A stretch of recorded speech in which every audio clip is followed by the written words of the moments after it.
সড়ক সেতু মন্ত্রী, সাধারণ সম্পাদক ওবায়দুল কাদের সাহেব, আরও অনেক অবান্তর, মন গড়া, বানোয়াট, মানুষকে মানে মানুষের সামনে একটা পরিপূর্ণ মিথ্যাবাদী হিসাবে আত্মপ্রকাশ করেছেন এই ওবায়দুল কাদের সাহেবরা বা গংরা। জিয়াউর রহমান কোন সেক্টরে যুদ্ধ করেছেন? এটা তো আপনি যদি না জেনে থাকেন তাহলে আপনি স্বাধীনতা বিরোধী শক্তি, আপনাদের সম্পর্কে তো শোনাই যায়। না হলে কলকাতায় সিনেমা দেখেছেন?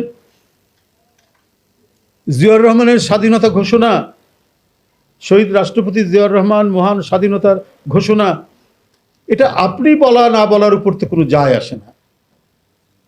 আপনার প্রধানমন্ত্রীর কিছু বলা না বলার উপর যায় আসে না। এটা তো ঐতিহাসিক দলিল, এটা একটা হিস্ট্রিক্যাল ডকুমেন্ট। ভারতের রাষ্ট্রপতি থেকে শুরু করে যারা মুক্তিযুদ্ধে সীমান্তে যুদ্ধের নেতৃত্ব দিয়েছেন, এই সমস্ত সেক্টর কমান্ডার থেকে শুরু করে প্রধানমন্ত্রীর স্বামী পর্যন্ত যার স্বীকৃতি দিয়েছেন, আপনি ওবায়দুল কাদের আপনি চাকরি রক্ষার জন্য শেখ হাসিনার ইচ্ছা অনুযায়ী কথা বলছেন।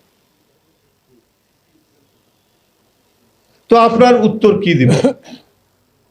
আপনার এই কথা বলার মধ্যে দিয়েই প্রমাণিত হয় আপনারাই ছিলেন স্বাধীনতার বিরোধী শক্তি। কালকে সালাম ভাই একটা সুন্দর কথা বলেছে যে আওয়ামী লীগের জন্ম হয়েছে পাকিস্তানকে রক্ষা করার জন্য।